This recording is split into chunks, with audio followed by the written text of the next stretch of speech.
Hello and welcome to Stolen From Me. A viewer discretion is advised, and this is your midweek episode. Today's episode we're looking at is 3-year-old Kaylee-Jade Priest.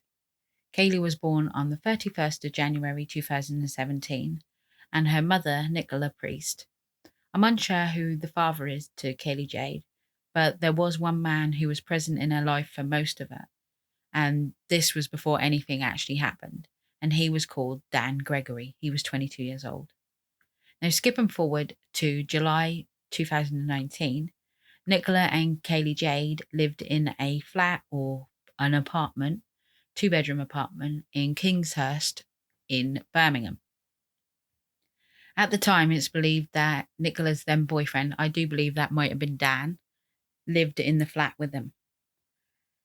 Kaylee-Jade did sometimes attend play school, which is kindergarten, in Kingshurst, and it's said that she was a really lovely, happy little girl and she never really cried. 23-year-old Nicola split up with her then boyfriend and would go on to meet 22-year-old Callum Redfern. Now, this was late March 2020, and by April, the relationship is said to be quite serious. Nicola would regularly have parties and they would last well into the night. And by June, Callum would spend most of his time around Nicola's flat, and Nicola wanted him to move in with them too, but Callum just really didn't want to. It seems like the relationship was focused on them two instead of Kaylee-Jade throughout the whole of the relationship. Neighbours did express on many occasions that Nicola and Callum would often shout at Kaylee-Jade, and this would then follow by loud music. It seems like Nicola was the one that put all the effort into the relationship with Callum. And it seems like Nicola would do this with her friends as well, that we later find out. It seems like Callum really didn't care and just basically used her for what he could get. We will find out that later on as well. The one person who did need her love and attention and to be cared for was Kaylee-Jade, and she was the one who got the least attention out of everyone. What should have been a really lovely family day out didn't turn into that. Now, they all went to the amusements arcade, and it's believed that Callum's friend attended as well. Callum gave Kaylee-Jade some money to go play on the arcades. Now, it's believed that the friend said that the next thing he knew, Callum was threatening Kaylee and said that he would end up putting soap in her mouth. Now, the friend didn't say why Callum acted like this, but as we can all see, that this is not normal behaviour to act with a little toddler. Later on in the episode, we are going to hear how Nicola's flat and Katie's bedroom is not up to scratch. Now, what we will hear is Nicola saved up £900 of her money which she received from the government, which is supposed to fund her and her daughter for food and clothes and pay bills. You get this if you're on low income.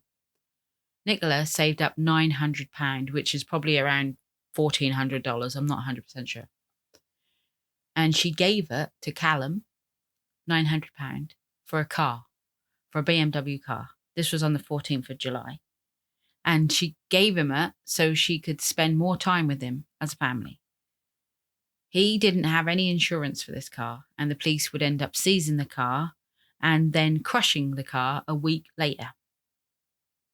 Now, the reason I say Callum was out for what he could get is because the car cost him £600 and Nicola gave him £900, and he never gave her any money back. He just said that cost £900.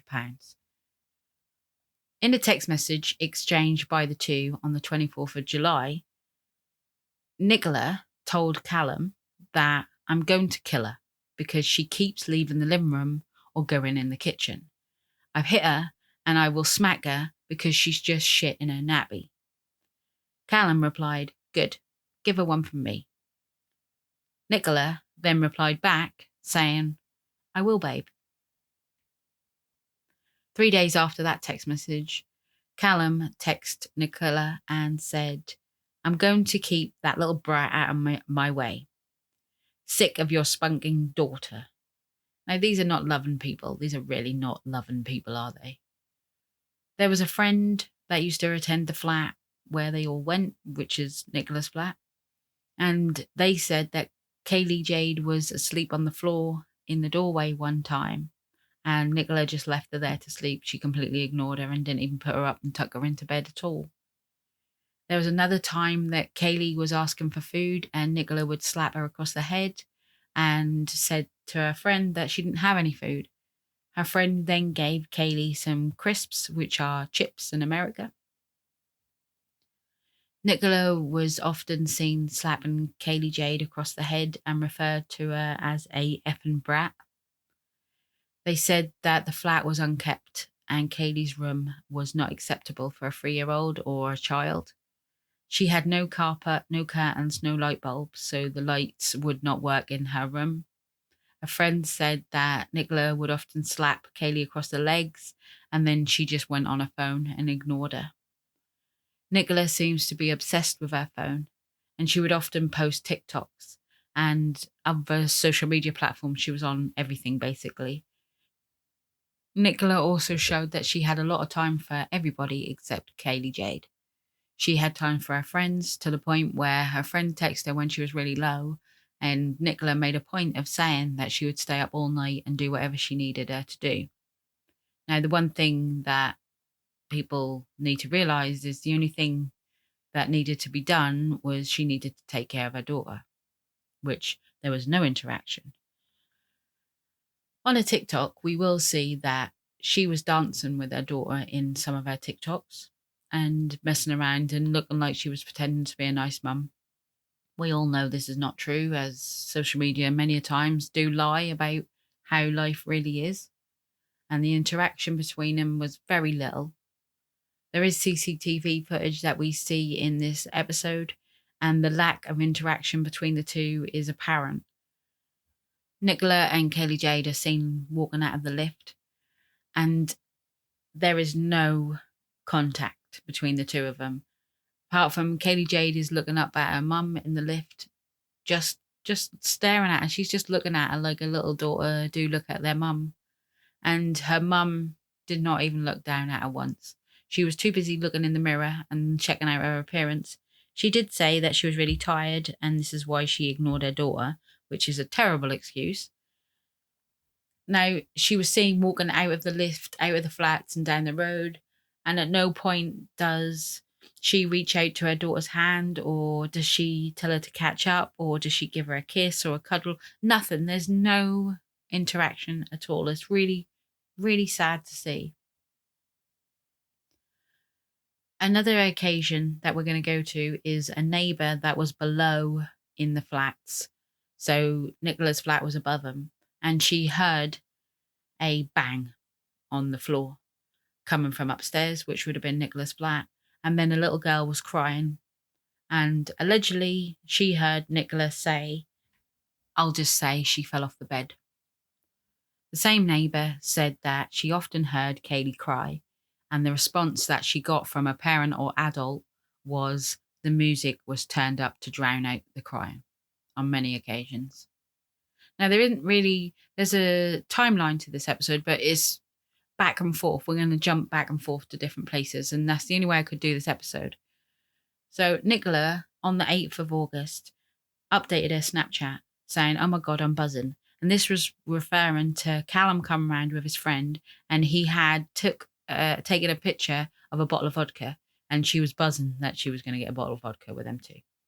When they arrived, Kaylee was eating chicken nuggets and potato waffles, and then she went off and played with her toys. Nicola, Callum, and his mate sat on the balcony drinking the vodka, and then it said that Kaylee came over and asked for a drink, which Callum got up and got her a drink. The friend said that Nicola and Callum was kissing and cuddling a lot on the balcony. It's believed that Kaylee was put to bed around 7 to 7:30. I think the friend stayed there in the flat, but shortly after Kaylee went to bed, Nicola and Callum went into Nicola's bedroom to have sex. Kaylee is said to be very unsettled and would not go to sleep. She's 3 years old and she just wanted to stay up and play. It's not fully understood what happened next. Nobody knows apart from Nicola and Callum. Now, it is believed whatever happened next caused Kaylee to vomit repeatedly. and this is believed to be as a result of a severe beating that Nicola and Callum were responsible for inflicting. Now, it's not sure who caused the beating. They don't know if it was one or the other or if they both did it together because they always blame each other. The judge at court did say, no doubt irritated by Kaylee's crying and asking to be let out of her room, it interrupted you two when you wanted to have sex. You lost your tempers and you were parties in the assault which cost Kaylee-Jade her life. Now, the experts said that Kaylee-Jade's wounds were those of a child being hit by a car at 40 miles an hour, or have fallen out of a flat or an apartment floor, which was 3 stories high, and then hitting the concrete with force. That's how bad she was severely beaten. It was also read out in court that Kaylee-Jade had suffered previously from broken ribs, a lower fracture in the leg, and a broken sternum. Now, this would later on lead to Nicole being charged with child cruelty, and actually Callum was cleared of this charge because they were historical injuries and Callum was not a part of that. The judge did say to Nicola that you could have saved her life if you would have called for medical help sooner. Instead, you were uncaring and cruel towards your daughter.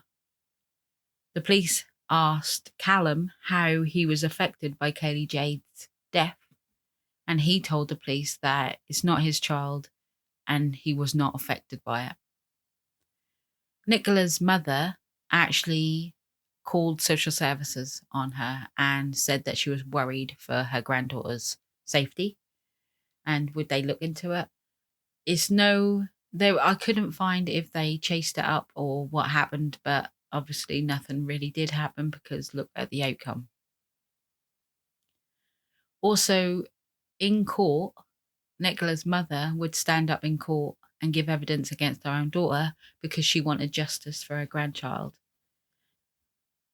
Before the court hearing, obviously Nicola and Callum was arrested for the suspicion of willful neglect against a child and also the ill treatment of a child. They were both released on bail. While this was happening, Nicola actually made a series of TikToks. So she made one that she was pretending to be upset and a grieving mother and said, "Rest in peace to Kaylee." Then she sent another one out saying that she was sad. And then she sent another one out to her own mum and dad saying that she was sorry and she'd messed up. And she was basically pretending to be all upset. And she's just so fake. I'll try and put them TikToks on this video as well so you can see what I mean. But how it all come about was on the 9th of August, Nicola called 999 and she asked for emergency services and the operator asked what was wrong. She said that her daughter was not breathing. She was then told to perform CPR on Kaylee-Jade until the ambulance paramedics would turn up, and they would arrive at 17 minutes past 11 a.m. They alerted Nicola that they were there, and she responded. Nicola was sitting on the edge of her bed, said to be quite sad. She was not holding her daughter. She was not hugging her, holding her hand. She was definitely not doing CPR. Nicola said that she think that her daughter is not alive. Kaylee was laying on the floor on her back, wearing her pajamas. Now, the paramedics got there and they could see there was nothing they could do to save Kaylee-Jade. She was dead already at the scene. In fact, Kaylee was dead before her mother even made the phone call, and Nicola knew she was dead. But she tried to save her own back, basically, by phoning. Kaylee-Jade's lips were purple and she was described stiff to the touch. The paramedics noticed that Kaylee was bleeding on her right side. So Nicola told paramedics that she believed that Kaylee may have been dead when she woke up, as she was not breathing. And this would have been around at 10:30 a.m. Nicola then said that she placed Kaylee on the floor. She explained that she put her to bed around 7:30 the night before, and then she was sick 3 times during the night.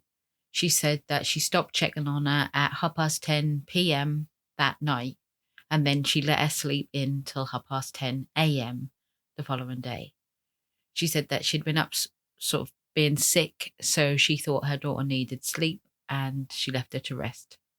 Nicola then told paramedics that Kaylee had banged her head and fell off the table, but she seemed like she had no apparent injuries other than being sick once, and this was due to her injury 2 weeks previous. Paramedics goes on to say that they cut open Kaylee's pajama top to uncover marks, bruises, and a red abrasion on her chest. They told the court that they saw a mark on her chest and torso. There was bruises in a small cluster on the side, and then red abrasions in the middle of her chest. Police arrived and they told paramedics that this was actually a crime scene and they needed to hand it over. The paramedics then told the court that they did actually take pictures of Kaylee's body, but this was just for paperwork purposes. The jury was told that there was no duvet cover, no duvet, no sheet, the mattress was dirty, there was no curtains, no blinds up the window, no carpet on the floor, and Kaylee's bedroom did not have a light bulb in. For someone who could save up £900 for her boyfriend to have a car so she could spend more time with her, it's pretty poor that Kaylee's bedroom was basically a shell. Now, she did say when the paramedic went in and asked if they could put the light on so they could see in the room, she said that there was no light bulb and the light bulb was gone. If we see later on or before in the videos when I put up the TikTok videos, you'll see that Kaylee was dancing in the living room in her flat. And her living room seemed to be quite a nice living room. She's got a light bulb in the ceiling and she's got a rug on the floor. Now, any mother that would know that if your child's room haven't got anything in it and you have the items in your living room, surely she would have put the rug in her daughter's bedroom so it was safe, so she didn't get splinters on the floor, and she would have took a light bulb out of her living room and put it in her bedroom. But Nicola obviously didn't think of things like this because she didn't care enough. The medical examiner spoke in court after he had conducted an examination, and it was said that she suffered from historical injuries. Like I said, broken ribs, lower fractures, and a broken sternum. Throughout the court hearing, it was apparent that Nicola was a very unloving mother. She was concerned more about Callum and her friends and social media than she ever was her own daughter. The court heard that there was details of 68 separate external injuries to Kaylee's little body found from head to toe in a post-mortem.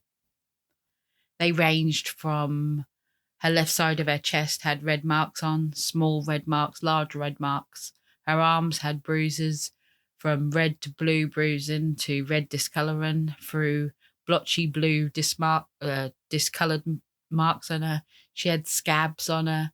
She had scabs what looked like possibly related to nail marks or biting. She had bruises on her scalp.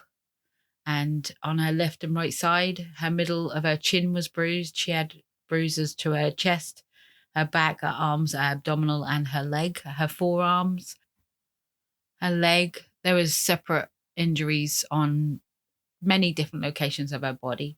The pattern of the bruises were not resulted in everyday bumps to the skin from a toddler running around.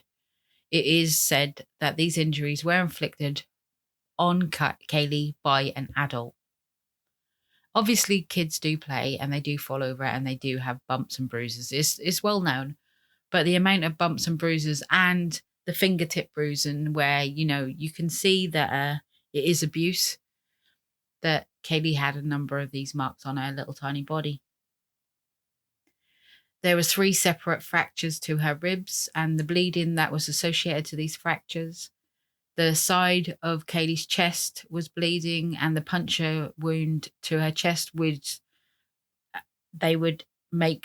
basically make her left lung collapse. Can you imagine?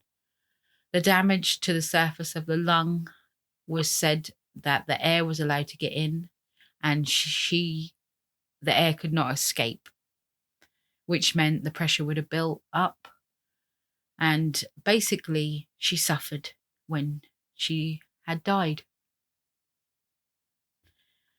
Now, she died alone. She was 3 years old, and she died in bed, alone, in the dark. Another mother that is not worth being called a mother. The court also heard on several occasions that the neighbours complained about Nicola's behaviour towards Kaylee, and one neighbour Facebooked her to say that she was reporting her to social services. Nicola told her to mind her own business and stay out of her life. I'm not sure if the neighbour actually did report her to social services or not. It is said that Nicola and Callum both blamed each other throughout the whole of the court hearing about Kaylee's injuries. And obviously, 45 days after her daughter had passed away, Nicola was too busy posting TikToks to worry about anything else. She was too busy portraying herself as a grieving mother. Now, she did say that she felt rubbish about not protecting her daughter, but I honestly don't believe anything she say. They both, unbelievably, but not unbelievably with our justice system, unbelievably, they were cleared of murder. And Nicole Priest was actually sentenced to 15 years in prison for manslaughter in Birmingham Crown Court, where the judge said that the child had been a victim of a ferocious attack and left her to have fatal chest injuries and abdominal injuries. Her boyfriend, Callum, was sentenced to 14 years, and they both must serve at least 2/3 of their jail term before they're even considered for release. Nicola is said to have low intelligence, very low intelligence, when they did an exam on her. And they also said that Callum showed absolutely no remorse, which we would, we know this. They did state that Callum had previous convictions for driving offences, drug offences, but not violence. And as well, Nicola did not have any violence charges towards her at all. So they both decided the first time they would get in trouble for violence would be to kill a 3-year-old. Now, the mother of Nicola, she was really brave, and she came forward and she reported her daughter to social services, like I said, and she just wanted justice for her little granddaughter. She said that she was preparing to buy her granddaughter her first uniform for school, and she filled her full of happiness. And she said that she couldn't wait to see her in it, but the opportunity was stolen away from her in such a brutal way. Now, this case is kind of a bit higgledy-piggledy for me, but I did read through 400 pages of court documents, and basically it repeated itself quite often, and the timeline was flipping back and forth. I've put in the most important stuff from the case in this episode to show this case as I believe it should be seen.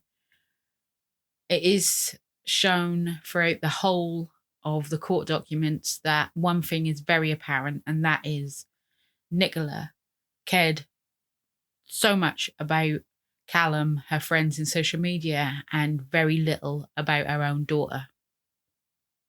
I hope Kaylee has peace now. I really hope she has peace.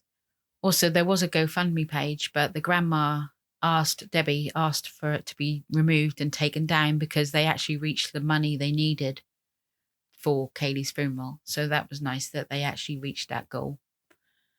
Thank you all for sticking around for this episode. I know it's been a little bit different to what I normally do, but I really have struggled putting this episode together.